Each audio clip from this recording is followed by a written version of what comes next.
Assalamualaikum anak-anak, selamat pagi. Pagi, Ibu. Baiklah, Eh, s- sebelum pelajaran hari ini dimulai, Ibu akan absen kalian terlebih dahulu ya. Yang pertama yaitu ada Anizawati. Hadir, Ibu.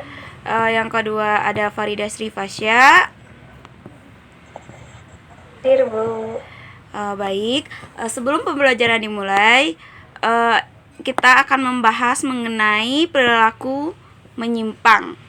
Nah, adapun definisi dari perilaku menyimpang, sebelum kita memasuki pembahasan, ada yang bisa ngejelasin apa itu definisi perilaku menyimpang? Izin menjawab, Ibu. Ya, boleh. Perilaku menyimpang atau penyimpangan sosial merupakan suatu tindakan atau perilaku yang dilakukan seseorang maupun suatu kelompok yang tidak sesuai dengan norma sosial yang berlaku di suatu lingkungan masyarakat maupun kelompok yang telah menyepakati aturan atau norma sosial tersebut. Nah, menurut KKBI atau Kamus Besar Bahasa Indonesia, mengartikan penyimpangan sosial sebagai suatu tingkah laku, perbuatan maupun tanggapan individu kepada kelompok atau lingkungannya, masyarakat yang bertentangan dengan norma dan juga hukum yang berlaku di lingkungan tersebut. Sekian, Ibu. Wah, ternyata di mute ya. Wah, ternyata Aniza bisa ngejelasin itu definisi dari perilaku menyimpang. Nah, itu tadi ya yang dijelaskan oleh teman kita, definisi dari perilaku menyimpang. Nah, selain dari definisinya, itu juga ada ciri-ciri dari perilaku menyimpang. Ada yang bisa ngejelasin dulu sebelum Ibu ngejelasin apa itu ciri-ciri dari perilaku menyimpang? Niza mau, Bu. Aniza tadi udah coba, Farida yang ngejelasin apa itu ciri-ciri dari perilaku menyimpang. Ciri menyimpang itu, Bu, kalau nggak salah teh ada 6. Yang pertama, di definisi penyimpangan harus jelas. Artinya seseorang dinyatakan telah melakukan perilaku menyimpang disebabkan oleh adanya pelanggaran terhadap nilai-nilai sosial atau penilaian sosial yang telah ditetapkan atau berlaku. Yang kedua, penyimpangan bisa diterima atau ditolak.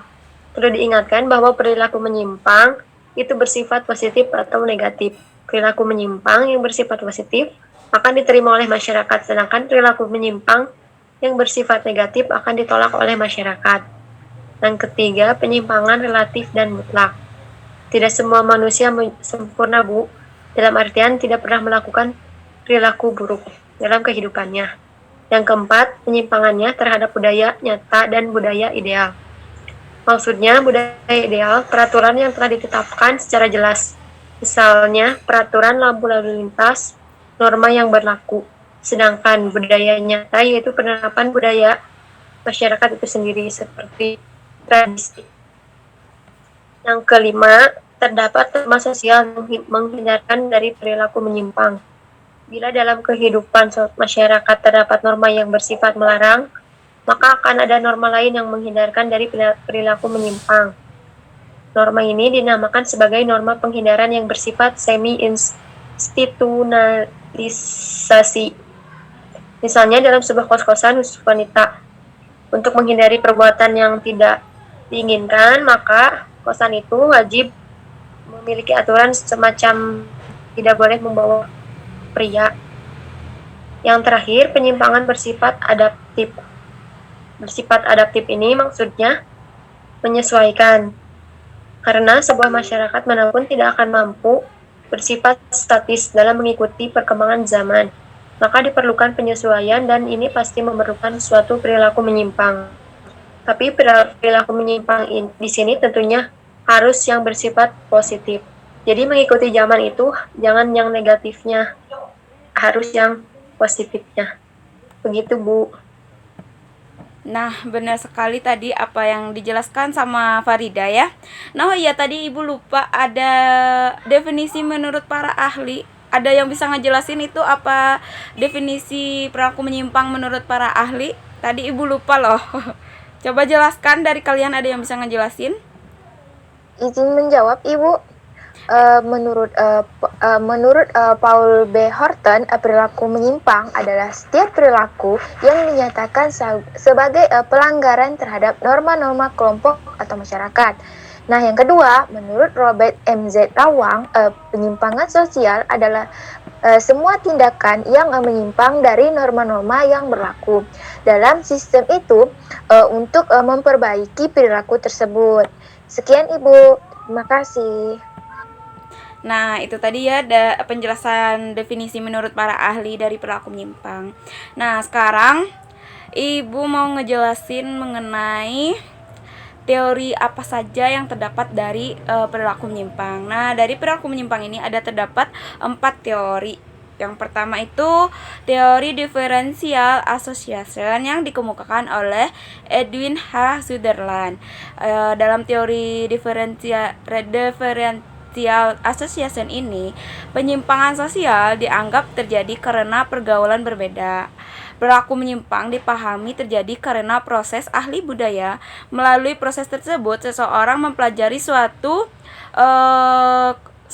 hubungan kebudayaan menyimpang. Menurut Sutherland juga, semua perilaku dipelajari karena perilaku menyimpang juga merupakan hasil dari proses belajar dari individu. Proses belajar tersebut bisa terjadi karena identitas kontak dengan orang yang menyimpang atau hubungan dengan orang yang menyimpang. Adapun sumber penyimpangan dalam teori Sutherland ini adalah keluarga, teman sebaya, lingkungan hunian, terus bahkan penjara. Yang kedua itu ada teori labeling yang dikemukakan oleh Edwin M. Lammert. Dalam pandangannya, penyimpangan bisa terjadi karena masyarakat memberikan cap atau label negatif kepada seseorang yang telah melakukan penyimpangan. Seseorang yang telah dicap itu sebagainya yang mana yaitu pencuri, penipu, pendusta, perampok, dan lain sebagainya, akan cenderung mengulangi lagi perbuatannya karena masyarakat tidak mempercayai dia lagi sebagai orang baik. Lewat teori labeling ini, Lammert memperkenalkan konsep penyimpangan primer dan penyimpangan sekunder. Penyimpangan primer yaitu pengalaman yang terhubung dengan perilaku yang terbuka. Kalau yang sekundernya peran yang diciptakan untuk menangani kecemasan masyarakat terhadap perilaku. Yang ketiga yaitu teori anomi Robert K. Merton. Dia merumuskan teori ini untuk menjelaskan penyebab terjadinya perilaku menyimpang. Menurut dia, perilaku menyimpang merupakan pencerminan tidak adanya kaitan antara aspirasi yang ditetapkan, kebudayaan, dan cara yang dibenarkan struktur sosial untuk mencapai tujuan itu. Merton juga berpendapat struktur sosial dapat menghasilkan tekanan sehingga mendorong seseorang melakukan penyimpangan. Jadi, teori anomi ini menjelaskan bahwa penyimpangan merupakan akibat dari berbagai ketegangan dalam struktur sosial. Perilaku menyimpang